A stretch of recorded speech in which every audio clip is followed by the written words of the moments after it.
Please be advised that the views and opinions of the host and guests do not reflect those of the station, the management, and its network. Sa barangay tayo, ikaw at ako. Sa barangay tayo, sa barangay tayo. Sa barangay tayo, ikaw at ako. Madami kang matututunan, nakaalaman, kaya lagi tandaan. Sa barangay tayo. Isang magandang araw po sa inyong lahat mga kabarangay. Ako po ang inyong lingkod, SK Mai Salazar, at welcome po sa isa na namang araw ng makabuluhang talakayan para sa ikagaganda ng serbisyong barangay. Kasama pa rin ang ating pambansang kagawad, Gags Butch Serrano. Maraming salamat, SK Mai. Isang karangalan ang makasama kayo. 42,011 barangay sa buong Pilipinas upang pag-usapan natin ang mga mahalagang probisyon sa local government code. Kasama pa rin natin ang ating pinagpipitagang kapitan, Cap Dondon Francisco. Salamat, Kags Butch. Salamat din sa mga manonood at sa mga council, ng kapwa miyembro ng council. Sa mga kapwa ko public servants, ang tanging may iwan lamang natin ay ang ating serbisyo. Ika nga, performance speaks. Kaya samahan kami dito sa Barangay Tayo. Mga kabarangay, welcome po sa ating pong special Christmas or / year-end episode. yes. Napakabilis po talaga ng panahon at patapos na naman po ang taon. Pero bago po ang lahat... Wait lang. Opo. Patapos na ang panahon, ang Opo. taon, Opo. late pa rin si Kags Marie. Opo, Kailangan sabihin. hahabol po siya. Hahabol po si Kags Baka Marie. kasi nagtataka wala Yes. si Opo. Kags. Huwag po kayo mag-alala mga kabarangay. Maya-maya lamang po makakasama po natin si Kags Marie, and of course, gusto po natin, kumpleto po tayo para sa Hindi, ating last na-traffic lang. episode of Traffic the lang, day. oh. Opo, dahil napakatindi po talaga ng Sobra, traffic. sobra. Ngayong Sobra? nagsimula po yung December, hindi Sobra. po ba? Yes. Christmas talaga. Opo, medyo nandun na po tayo sa time ng holiday rush, kaya po Yeah. siguro talagang sobrang tumitindi na po yung traffic. Kaya Kags Marie, hintayin ka po namin. Tingnan namin, oo. Ayun po. Mga last 2 minutes ka. Pero bago po ang lahat, bago po natin pag-usapan ng atin pong recap ng buong taon, lahat po ng mga naging topics natin, mga naging guest po natin ngayong taon, Kags, kamustahin ko lamang po yung naging event po ninyo, yung Free Books for the Poor na charity Ay, program. yes, maraming salamat, SK. Ito lang, noong Sabado lang, kasama ko si Kagawad Nathaniel Marasigan ng Poblacion 3, Barangay Poblacion 3 ng Chaong, Quezon. At yung pinadala sa akin ng classmate ko, Kap, from the States, 3 kahon na libro. So, yung isang kahon, dinisibit muna namin, mga imported books. Not necessarily yung mga textbooks, pero mga novel, Children's books. para sa mga, sabihin na nating 4 years old up to 12 years old, 13 Galing, years old. galing. So, pinadistribute natin sa barangay nila, kasama natin si Nakap. At nakilala ko yung mga ibang kagawad nila at nagpapasalamat ako sa kanila dahil sila nag-coordinate. Pati na rin yung pagkain na niluto nila na nag-enjoy yung mga bata. Alam nyo, kaya ako lang naikwento to, no? At mabuti tinanong mo ako kay SK Mai. Una, sa barangay namin, sanay sila nagbibigay talaga akong libro kasi naniniwala ako na pag nagbabasa ka ng libro, bumubukas ang iyong isipan, hindi lamang sa larangan ng mga pag-aaral, pero kung saang-saang bagay, di ba? Yeah. Kung mahilig ka magbasa ng libro. Pero hindi ako dapat dinisipit ko to sa amin, hindi ako makapag-disipit sa amin kasi pagkamala namumulitika ako. Yun ang problema pag dati kang politiko sa lugar. Anyway, sanay na naman sila at halos lahat naman ng mga kabataan sa barangay namin, nabigyan natin ng konting papasayang libro. Ngayon, sa iba ko naman pinahandle. Kumbaga, hindi na rin ako actually tumagal sa barangay nila nung pagkaabot ko. Tuluyang umalis na rin ako. Kasi ayoko rin namang doon mapapagkamala na baka naman nangangampanya itong si Kagawad. Which, wala akong COC, hindi ako mangangampanya, wala akong balak. Sa ngayon, of course, we are not closing any doors kasi nasa Panginoon lahat ng kilos natin. Pero hindi po tayo nangangampanya. Sana hindi mo pag-isipan. Yan lang naman ang takot ko. Pero masayang nakilala ko si Definitely giving pag nagbibigay, masaya. Nakakasaya yun. Iba po talaga Doon sa yung nagbibigay. fulfillment. Opo, na, Makikita mo na-appreciate ng mga bata yung Tama simpleng libro. Kesa naman Manipis po man. sa Cagsbutch, kesa sa internet, SK Mike. Opo, Oh, yes. totoo po Mas yan. maganda yung nagbabasa ka pa rin. At saka yung mga bata, kasi wala pa mga cellphone yan eh. From 4 to 12, sometimes 13 years old, hindi pa talaga pinapayagan ng mga magulang. Natutuwa sila, nakikita mo, and alam mo, kahit word for word lang yung iba na binabasa nila, tuwan-tuwa sila, nakakatuwa, nakakataba naman ng puso pagka ganun. Opo, at nakakatuwa din po talaga na napopromote din po natin sa mga bata na to spend their time Yes. learning po new things about the world and everything. Ayan po. Kaya nakakatuwa po talaga yung mga ganyang programa. Kags Butch, congratulations po sa successful na pamimigay po Salamat, ninyo. salamat. Kasi kinakagawad na Taniel, Kapitan, maraming salamat sa inyo, Barangay Poblacion 3 ng Chaong. Opo. Kags, meron din po kayong pinagkakabisihan itong mga nakaraan. Ito pong Fourth Estate. Wow, oo May nga. mga ilang beses po natin na hindi Oo. nakasama si Kags Butch, of course. Dahil sa may Fourth mga Estate. interviews. Opo. Yes, kanina lang, na-interview natin si senatorial candidate Ariel Querubin.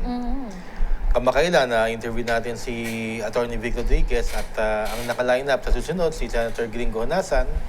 And well, syempre, laging bukas naman ang ating show para kay future Senator Ben-Hur Abalos.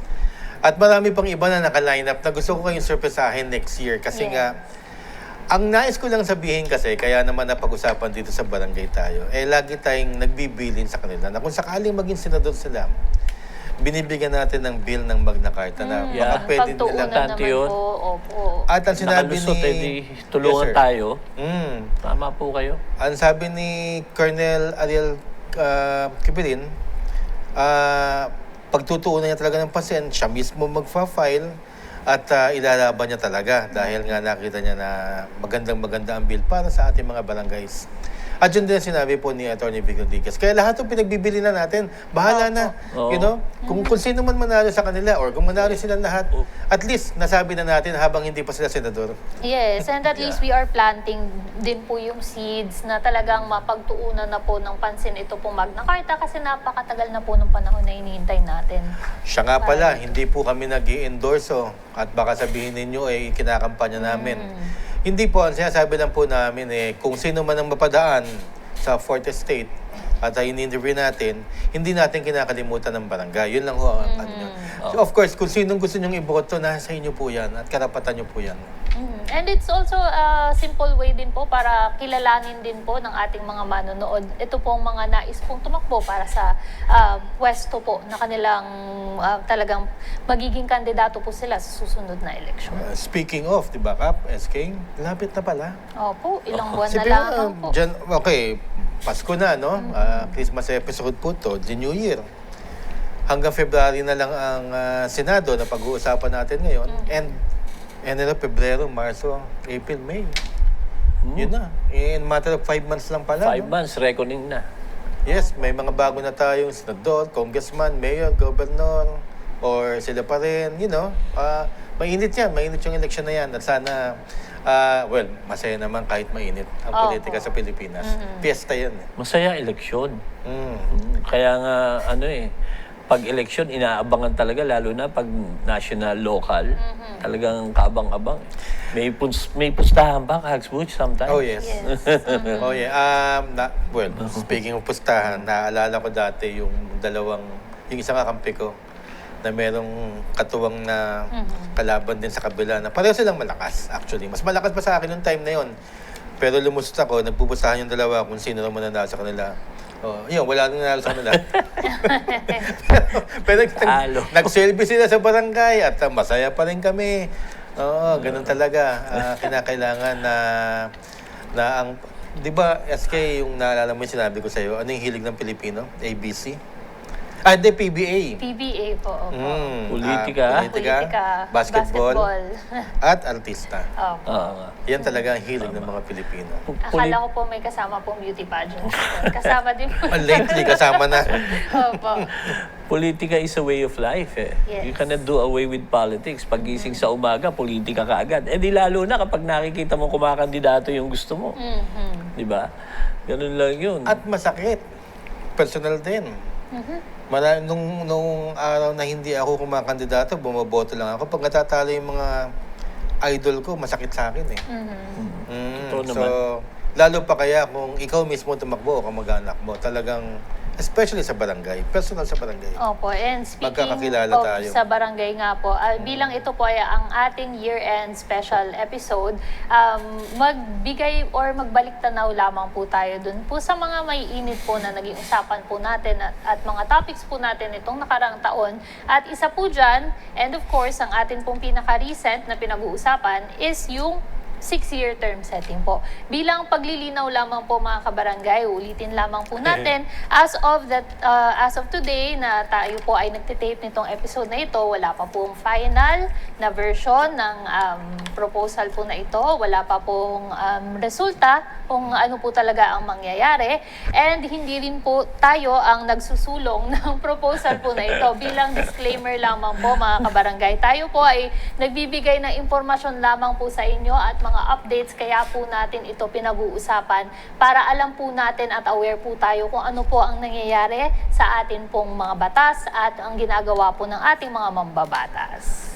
Well, para sa akin, yung naging issue na yan, pinakamalaking issue this year, emotions na high, napaka-emotional. Yes. Alam mo kasi, Oo. ang Para magkaroon ng Natawa na para lamang magkaroon ng po si mga Kap. komento na medyo out of this world. alam nyo, kasi ang panukala na yan is, para magkaroon at hindi magkakaroon. Yun yan eh. Para magkakaroon ka ng 6 years, na kung ikaw talaga nakaupo, understandable naman na gusto mo, ayaw mo na mapalaban, syempre. Or, para naman doon sa mga nais tumakbo at mga nais na magpalit ng kanilang mga kapitan at kagawad, sila naman ang yung amor proprio nila ay nasasaktan. At amor proprio talaga ang nasasaktan din sapagkat doon na lang sa ating mga comment section, sa Facebook, sa YouTube, talagang minsan, sometimes nagkaka-personal na naglalagay na tayo ng disclaimer na please, Be respectful. be respectful Opo. dahil Doon nakikita yung kung sino ka, di po ba? Kung how you kaya nga Kags Butch, natutuwa rin ako kasi a lot of people pag mapa Facebook, mapa YouTube o kahit saan mang social, you just yung salitang o yung cliche na think before you click. Yes. You have to think kasi doon tayo kinikilala eh. Pag medyo vulgar words, medyo off yung mga sinasabi mo, sabi ano ba tong taong to? Ano ba yung Doon ka nababasa rin eh. So sometimes hindi ka dapat emosyonal. Ako kasi mga Kaps, mga kagawads, po ako, sinasabi ko po kung ano yung sa tingin ko na nararapat na kaalaman, na dagdag na kaalaman para sa inyo, para sa atin. Okay, now, kung ang pinag-uusapan ay katulad yan, pinoint out, Kags Butch, yung term setting, ayaw ko daw, no. Hipokrito daw ako, no. Ang sinasabi ko lang po, sa term setting, okay yan. For the, wag na, para hindi na magamit ng mga barangays ng mga politikong laging nangangako. Sige na po. I-set nyo na yung terms ng bawat barangay o ng eleksyon ng barangay sa ng SK with finality. Ganun po sa akin. Pero yung sinasabi ko naman po, nito, yung effect nito, yun yung mga sinabi ko nung nakaraan na ano naman ang dito sa mga in general public, yung karapatan naman ng mga taong nasasaklawan, yung mga hindi naman lahat at hopefully sa aming sa barangay tayo gusto namin gusto namin ang mga kapitan, ang mga kagawad, talagang nagbibigay ng serbisyo 100%. Yan ang pinaka-idealistic o ideal na gusto naming ma-reach dito sa buong Pilipinas. Kasi kung hindi, pag na-reach natin yun, ang unlad talaga ng Pilipinas. Dahil sa grassroots pa lang nakukuha na natin. Now, pero kung sasabihin nyo na against ako, well, opinion nyo po yan. Ang sa akin lang, alam namin nyo po, basahin nyo po yung Supreme Court, namnamin nyo po yung mga binanggit ko. Kung sa tingin nyo kayo po ay nayayabangan sa aking pananalita, that's subjective eh. Okay. At ano ko lang ho, wala ho akong problema sa mga kagawad ko. Solid po kaming lahat. Actually, wala ho akong kaproblema sa barangay ko. Okay? Pwede nyo hong tignan ho yung aking mga page para at least alam nyo. Yun lamang po, SK Mai, saka Kags Butch. Kaya, maraming salamat. Just happy. Talagang, emotional talaga lahat. Yes. At ako, emotional din dahil ako laging umiibig lamang. Yeah. Yun ang pinakamagandang emosyon. Pag-ibig. Yun lang naman. Di ba? lahat iniibig ko. Tama na yung pambobola. Sige, Pero SK ayun po, Mai. maraming salamat po dun, Kap, sa paglilinaw po na yan. And ako naman po, ang may dadagdag ko lamang po dyan is, I believe in the power of words po talaga, Kags and Kap. At do with the knowledge that we impart po through this program, what you will, i-weigh po ninyo ang inyo pong mga personal na opinion. Tama. Pero at the end of the day, please, let us keep everything constructive po at talaga magtulong-tulungan po tayo para sa ikagaganda po ng kanya-kanya po nating mga lugar, kanya-kanya po nating mga barangay. Hindi po natin kailangan mag-away-away mga kabarangay.